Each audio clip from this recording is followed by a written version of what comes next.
Akan tiba masa tak ada suara dari mulut kita.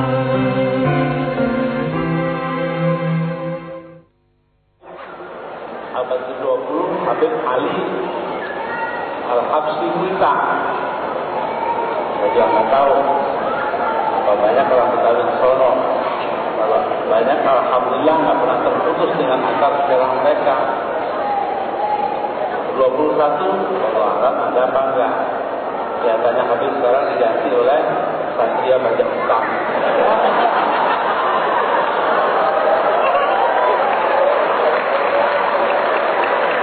Orang Batak biar kelihatannya kasar, tapi sebenarnya dia juga punya kehalusannya sendiri. Nah, yang susah kan yang kalau yang dengar itu makhluk lain.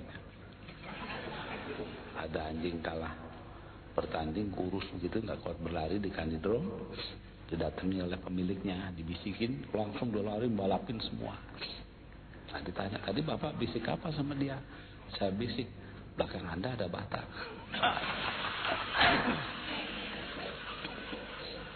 Ini guyon ya, jangan dianggap serius. Itu akan ketemu dengan presiden. Itu namanya dia mau perkosa saya. Yang saya cuma satu, tarifnya berapa? Itu aja. Termasuk dia sendiri. Tadinya nggak pakai tarif, sekarang kan itu pakai tarif. Apa? Oh, tarifnya kau Taufik. Taufik mau ketemu saya, tarifnya $300.000. 350. Kalau Megawati $2 juta. Presiden $2 juta, presiden $1,5 juta. Tahu kenapa sebabnya saya pasang itu? Supaya nggak mau ketemu kan? Masa ketemu kok bayar duit. Jadi cara lain untuk menjawab Amin Rais $350.000 sama Tanjung. Setuju lah. Berarti Gus Dur tidak mau bertemu dengan mereka. Nah, alhamdulillah Anda sadar. Saya dengan istri makan malam dengan Pak Trisno dan istri, Pak Edi Sudrajat dan istri di Bali. Lalu katakan pada Pak Tri, katanya ganti nama. Langsung kena jebakan maklum tentara. Urus-urus saja, nggak ngerti kalau orang guyon. Langsung tak ganti nama. Kalau saya ganti nama, ganti apa? Lah kan saya bilang, ya gantinya Trisno.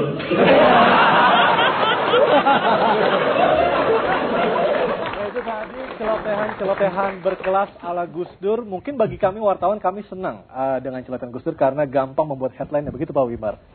Nah, saya mau ke Pak Kiai dulu. Pak Kiai, pernah nggak sih Gus Dur itu dimarahi orang yang dikata-katainya dalam lelucon itu? Kalau di depan beliau tidak ada yang berani. Tidak berani. Kalau sudah berhadapan dengan beliau, semuanya segan. Jadi beliau sendiri mengatakan yang beliau segan itu sudah pada wafat. Kiai Haji Ali Maksum Krapyak, Kiai Ahmad Siddiq, yang Rois Am itu dua orang aja yang beliau segan. Satu lagi Kiai Mahrus Ali juga sudah wafat. Selebihnya nggak dipandang. Selebihnya nggak pernah diperhitungkan. Termasuk Pak Kiai ya? Iya, kalau saya. Beliau itu guru saya. Oh, gitu ya? Guru saya dalam arti memahami diri saya sendiri, bukan secara verbal, secara formal dia baca kitab saya diajarin, tidak. Tapi beliaulah yang meluruskan atau menempatkan saya pada tempat yang. Siapa orang yang paling dipatuhi Gus Dur, Pak Kiai? Ganti-ganti, jadi berganti-ganti. Tergantung apa? Ya, yang masih ada barangkali Habib Lutfi Pekalongan, ya Mbah Lim yang dari Klaten, Kiai Son Haji Kebumen sudah meninggal, ya itu aja yang saya tahu. Tapi beliau kan tidak serta-merta menerima apa. Ada ngeyelnya dulu ya? Ya enggak, beliau sendiri yang menseleksi nanti. Oh gitu ya? Baik. Misalkan ada kiai datang mengatakan tadi malam saya salat istikharah kemudian mimpi begini-begini, itu enggak terus langsung beliau menerima. Beliau seleksi lah, karena masukannya banyak sekali nih. Semua kiai mengaku tadi malam dapat isyarat, dapat alat. Ada wasiat segala macam ya. Jadi oleh karena itu beliau pun harus pandai-pandai menseleksi masukan-masukan dari kiai. Itu tugasnya Mas Sulaiman, menseleksi orang-orang untuk bisa dekat dengan Gus Dur, gimana Mas? Kalau beliau sih prinsipnya pesan ke kita sama pengamal bahwa setiap tamu tidak boleh dihalang-halangi, jadi bebas saja ketemu. Kecuali mungkin tamu-tamu yang waktu itu partai ya, kira-kira PKB maksudnya? Iya. Jadi jangan sampai pada akhirnya PAC atau pengurus paling bawah itu langsung. Katanya kalau ngomongin soal PKB atau menerima tamu terkait dengan PKB, tensinya gampang naik. Betul seperti itu? Iya, terkadang suka seperti itu. Cuma beliau juga kan nanti juga suka mencairkan sendiri suasana seperti itu. Artinya marah-marah sendiri, baik-baik sendiri gitu ya? Tentu saja sendiri gitu. Gampang tuh kesana sebenarnya. Gampang. Baik, kita akan melihat sebentar lagi ada foto Mas Sulaiman dengan Gus Dur. Sebentar lagi akan muncul di layar. Mas Sulaiman 9 tahun ya dengan Gus Dur ya. Setelah Gus Dur lengser, baru Mas Sulaiman jadi asisten. Asisten atau ajudan Mas, atau pengawal? Ya saya sih mungkin ya apapun namanya nggak jelas ya, pasti keseharian beliau saya bantu ya, seperti keseharian beliau. Itu mulai dari makan, mulai dari bangun tidur. Bangun tidur. Pukul berapa Mas biasanya? Biasanya setelah beliau lengser beliau bangun setengah 4 atau jam 4. Nanti setelah itu sholat disambung dengan sholat subuh. Belum ya waktu itu masih belum azan subuh. Jadi makan buah, melon atau itu Anda siapin pagi-pagi buta itu? Biasanya kita malam kita udah siapin, taruh kita taruh kulkas. Pagi jadi kita tinggal siapin, sama kasih teh. Setelah itu sambil makan belum nulis biasanya. Anda bangun jam berapa kalau Gus Dur bangun setengah 4 jam 4? Iya, justru saya dibangun di beliau biasanya.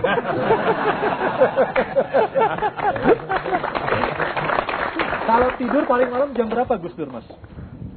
Ya bisa jam, kadang-kadang ya kalau tergantung pulang dari mananya ya. Kalau lewat darat misalnya Jawa Barat itu kan bisa sampai subuh beliau sampai Jakarta. Kalau acara di sana malam pengajian. Ya. Ini foto Mas Sulaiman dengan Gus Dur. Ya. Ini di mana Mas? Ini di Ciganjur. Di Ciganjur. Ya.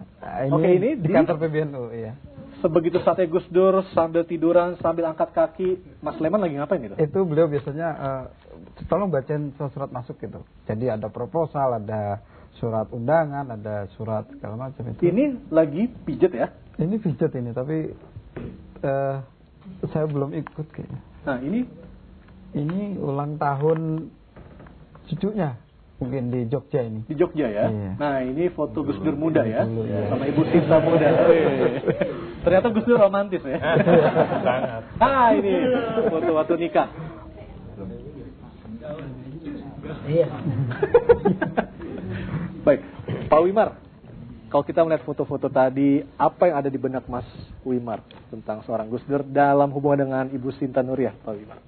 Ya itu keluarga yang saya kagumi, seperti saya katakan tidak pernah komplain. Padahal sebetulnya mereka tuh hidupnya sangat susah ya. Ibu Nur jelas setelah kecelakaan itu sangat terbatas, tapi tidak pernah ngeluh. Saya aja sekarang susah jalan tuh suka ngomel-ngomel, suka marah. Tapi selama di situ dan saya hampir 12 jam sehari, Ibu Nur, Gus Dur tidak ada komplain. Bahkan mereka katanya kabar tidak pernah megang uang. Betul seperti itu? Setahu saya begitu, tapi saya tidak begitu terlibat dalam urusan begitu. Saya lebih banyak urusan ngomong apa gitu. Jadi juga kalau bicara mengenai politik waktu itu nggak ada dendam, lebih pada agak menertawakan dan mengasihani kalau ada orang yang mencoba melawan dia dengan alasan yang tidak tepat. Di mana saya udah panas, harus diapain ini orang? Ya tenang aja, sabar. Mereka juga akan sadar sendiri. Waktu akhirnya dia jatuh, saya bilang, lu gimana jadi jatuh? Ya memang kita tidak pernah berusaha untuk tetap jadi presiden, tapi kita berusaha untuk mempertahankan prinsip. Dan sampai saat terakhir prinsipnya tidak ada yang dikorbankan begitu. Itu yang saya sangat bangga. Mas Sulaiman, keseharian Gus Dur dengan Ibu Sinta itu seperti apa sebenarnya? Kabarnya tidak pernah megang uang, seperti Anda katakan tadi, tamunya banyak segala macam. Iya, beliau biasanya kalau pegang uang begitu langsung dikasih orang ketika orang itu butuh pertolongan. Makanya saya pernah nanya, Pak kenapa kok uangnya dikasihin orang gitu? Dia bilang ya kan terima kasih. Apa itu Pak terima kasih? Ya saya nerima terus saya kasih. Gitu. Jadi ya saya pikir ya udahlah itu. Saya pikir ya memang itu beliau seperti itu. Paling besar Anda pernah terima berapa dari Gus Dur, Mas? Saya ngaku, Mas. Ya, saya nerima paling besar waktu itu dari beliau itu ketika saya mau menikah ya, sekitar 15 juta waktu itu beliau. Padahal Anda nikahnya diam-diam, nggak mau Gus Dur tahu ya? Iya, saya coba untuk diam-diam, terus beliau malah nanya, kamu katanya mau menikah, kapan? Ya, belum tahu bulannya apa Pak, ya udah bulan Mei aja gitu. Nanti kamu ke kantor ya gitu. Terus saya memang ikut ke kantor, terus saya diajak ngomong, kamu nikah bulan Mei, terus nanti saya mau akadin, kamu pakai bahasa apa?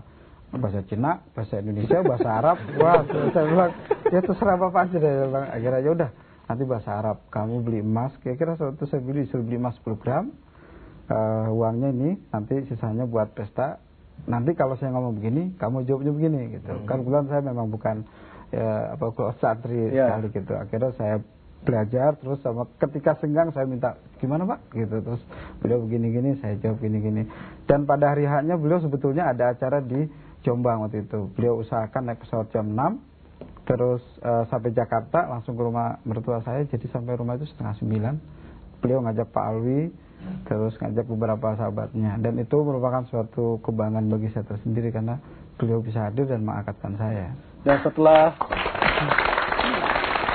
anak Anda akan lahir pun perlu operasi sesar, juga Gus Dur membantu ya? Tentu perhatian beliau terhadap saya ataupun yang lain sangat besar. Waktu itu saya bilang, Pak besok saya izin karena istri saya mau lahiran. Oh gitu, kapan? Besok Pak.